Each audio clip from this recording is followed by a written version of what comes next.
दोस्तों ये कहानी है ऐसे दो दोस्तों की जो कि साथ में ये कसम खाते हैं कि वो कभी भी एक दूसरे से प्यार नहीं करेंगे, लेकिन उसके अलावा वो दोनों साथ में सब कुछ करेंगे। अब वो दोनों साथ में ऐसा क्या करते हैं, आइए देखते हैं। तो कहानी की शुरुआत में हम इस कहानी के मेन कैरेक्टर डिलन को देखते हैं, जो कि अपने ऑफिस में काम कर रहा था। पर तभी उसे उसकी गर्लफ्रेंड का कॉल आता है और वो उसे मिलने के लिए बुलाती है। इसी के दूसरी तरफ हम इस कहानी के एक और मेन कैरेक्टर जेमी को देखते हैं, जो कि अपने बॉयफ्रेंड का वेट कर रही थी। डिलन जहाँ पर लॉस एंजलिस में था, वहीं जेमी न्यूयॉर्क में रहती थी। इसके बाद हम देखते हैं कि जब वो दोनों अपने अपने पार्टनर से मिलते हैं तो डिलन की गर्लफ्रेंड डिलन से ब्रेकअप कर लेती है और जेमी का बॉयफ्रेंड जेमी से ब्रेकअप कर लेता है। अब ब्रेकअप की वजह से वो दोनों काफी निराश हो जाते हैं और ये फैसला करते हैं कि अब से वो कभी भी रिलेशनशिप के चक्कर में नहीं पड़ेंगे। अब से वो हमेशा सिंगल रहेंगे और खूब मौज मस्ती करेंगे। इसके बाद हम देखते हैं कि जेमी एचआर की पोस्ट पर काम करती थी और वो लोगों को जॉब के लिए रिक्रूट करती थी। इसलिए वो डिलन को जीके मैगजीन कंपनी में इंटरव्यू देने के लिए न्यूयॉर्क बुलाती है। दरअसल डिलन अपने काम में बहुत अच्छा था, इसलिए जेमी चाहती थी कि डिलन किसी भी हालत में जीके मैगजीन में काम करे और डिलन को इस कंपनी में लगाने के बदले जीके मैगजीन वाले उसे अच्छा खासा कमीशन भी दे रहे थे। अब जेमी के बुलाने पर डिलन न्यूयॉर्क में आ जाता है। आगे जेमी डिलन को पिकअप करने के लिए एयरपोर्ट आती है। फिर जब वो टैक्सी में बैठकर वापस जा रहे होते हैं, तब डिलन जेमी से कहता है कि मुझे नहीं लगता कि मैं इस कंपनी में काम करने के काबिल हूँ। इस पर जेमी उसे कहती है कि तुम अपने काम में बहुत अच्छे हो और तुम इस इंटरव्यू को भी आसानी से पास कर लोगे। अब जेमी के इतने समझाने पर डिलन इंटरव्यू देने के लिए मान जाता है और इंटरव्यू देने के बाद उसकी उस कंपनी में जॉब भी लग जाती है। लेकिन जॉब मिलने के बाद भी डिलन को कुछ अच्छा नहीं लग रहा था और वो जेमी से कहता है कि एक जॉब की वजह से वो अपनी लाइफ को बदल नहीं सकता।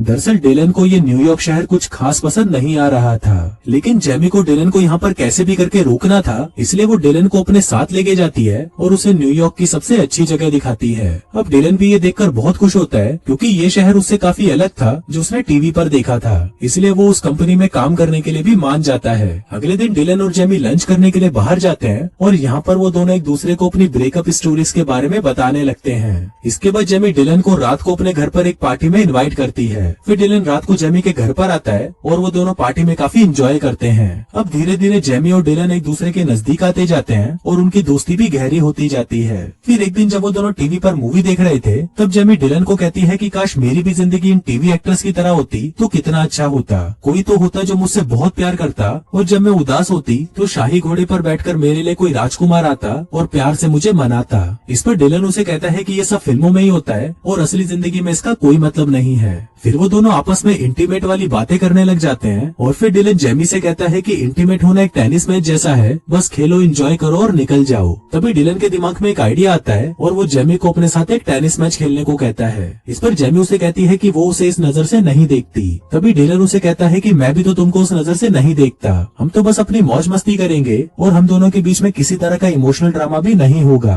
अभी आइडिया जेमी को भी पसंद आता है, जिसके बाद वो दोनों बाइबल पर हाथ रखकर कसम खाते हैं कि वो सिर्फ दोस्त रहेंगे और कभी भी एक दूसरे से प्यार नहीं करेंगे। अब क्योंकि उन दोनों के बीच में सभी चीजें क्लियर हो गई थी, तो इसके बाद वो दोनों टेनिस मैच खेलना शुरू कर देते हैं। फिर हम देखते हैं कि काफी दिन गुजर जाते हैं और वो दोनों दिन रात सुबह शाम सिर्फ टेनिस मैच ही खेलते रहते हैं। वो दोनों इतना ज्यादा मैच खेलते हैं कि उन दोनों के बीच में बाकी चीजें ऑकवर्ड होने लगती है और कुछ दिनों तक वो दोनों एक दूसरे से बात भी नहीं करते। कुछ दिनों बाद वो दोनों एक पार्क में मिलते हैं, जहाँ पर जिमी डिलन को बताती है कि उसे ऐसा लगा था कि सिर्फ टेनिस मैच खेलने से उन दोनों की दोस्ती में कोई फर्क नहीं पड़ेगा, पर मुझे ऐसा लगता है कि फर्क पड़ रहा है, इसलिए अब हमें ये सब बंद कर देना चाहिए। पर अगले ही दिन वो दोनों अपने आप को रोक नहीं पाते और फिर से टेनिस मैच खेलना शुरू कर देते हैं। अब ऐसे ही कुछ दिन और निकल जाते हैं और ये दोनों दिन रात सिर्फ टेनिस मैच ही खेलते रहते हैं। फिर एक दिन मैच खेलने के बाद जेमी डिलन से कहती है कि मुझे ऐसा लगता है कि अब मुझे एक बॉयफ्रेंड बना लेना चाहिए और हमें अब ये मैच खेलना भी बंद कर देना होगा। इसके बाद वो दोनों घूमने के लिए एक पार्क में जाते हैं, जहाँ पर जेमी को एक लड़का पसंद भी आ जाता है।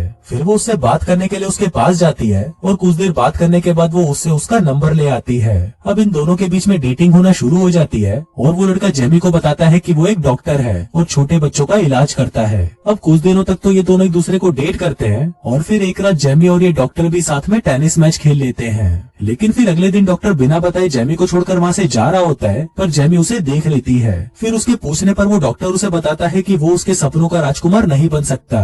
अभी सुनकर जेमी को बहुत गुस्सा आता है और वो उसे गालियां देकर वहाँ से भगा देती है। इसके बाद जेमी डिलन के पास आती है और उसे उस डॉक्टर के बारे में बताती है।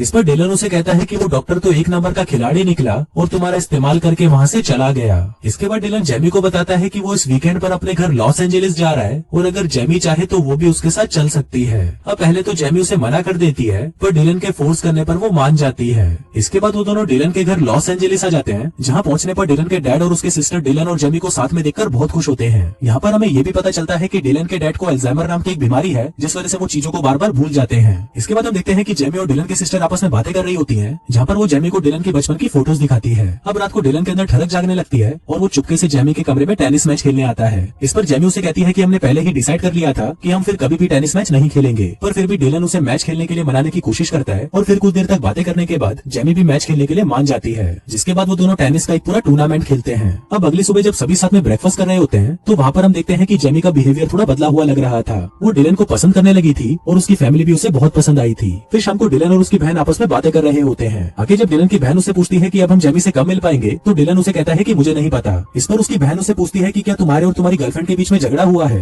डिलन उसे कहता है कि जेमी मेरी कोई गर्लफ्रेंड नहीं है और हम दोनों सिर्फ दोस्त हैं। डिलन उसे ये भी बताता है कि मैं जेमी को कभी भी अपनी गर्लफ्रेंड नहीं बना सकता, क्योंकि वो बहुत ज्यादा इमोशनल है और उसका दिमाग भी खराब है। अब उनकी बातें यहाँ पर जेमी भी छुपकर सुन रही होती है। जिसके बाद रात को जब सभी डिनर कर रहे थे तभी जेमी वहाँ पर आती है और उनको कहती है कि मुझे किसी काम की वजह से वापस न्यूयॉर्क जाना पड़ेगा। दरअसल उसे डिलन की बातों का बहुत बुरा लगा था, इसलिए वो वापस जा रही थी। यहाँ पर डिलन की फैमिली उसे रोकने की बहुत कोशिश करती है, पर जेमी नहीं रुकती।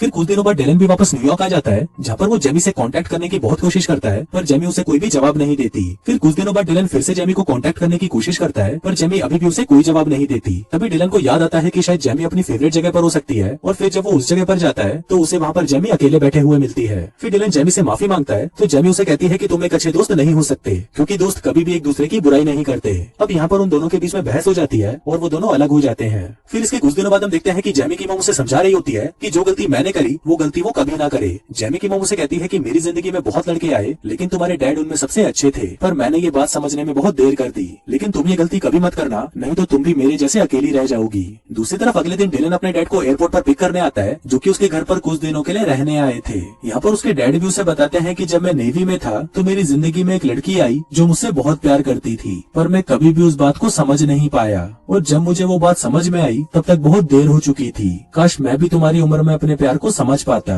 अभी सुनकर डिलन को भी जेमी की याद आने लगती है, जो कि उससे बहुत प्यार करती थी, पर डिलन ने अपने ईगो की वजह से जेमी को कभी अपनाया ही नहीं। इस पर उसके डैड उसे कहते हैं कि अगर तुम्हारे प्यार में थोड़ी सी भी गुंजाइश है तो जाकर अपने प्यार को बचा लो, इसे खत्म मत होने दो। अभी सुनकर डिलन अपने डैड को घर छोड़ देता है और अपने मिशन को पूरा करने के लिए निकल जाता है। वहीं दूसरी तरफ हम जेमी को देखते हैं, जो कि अपनी मॉम से बात कर रही थी, क्योंकि उसकी मॉम ने उसे एक जगह पर मिलने के लिए बुलाया था। जेमी अपनी मॉम से पूछती है कि आप कहाँ पर हो, तो इस पर उसकी मॉम कहती है कि वो वहाँ पर टाई पहने हुए एक लड़के के पास खड़ी है। अब जेमी उनको ढूंढ रही होती है, पर तभी वहाँ पर सभी लोग डांस करने लग जाते हैं। इसके बाद उसे वहाँ पर डिलन दिखाई देता है, जो कि उसके पास आकर उससे माफी मांगता है। वो उसको कहता है कि वो उसे बहुत मिस कर रहा था और अब वो उससे बहुत प्यार करने लगा है। इसके बाद वो जेमी को घुटनों पर बैठकर प्रपोज करता है, जिस पर जेमी भी मान जाती है और फिर वो दोनों एक दूसरे को किस करते हैं। इसके बाद वो दोनों साथ में डेट पर जाते हैं और ये उनके रिलेशनशिप की पहली डेट होती है। और दोस्तों, इसी के साथ ही ये कहानी यहीं खत्म हो जाती है।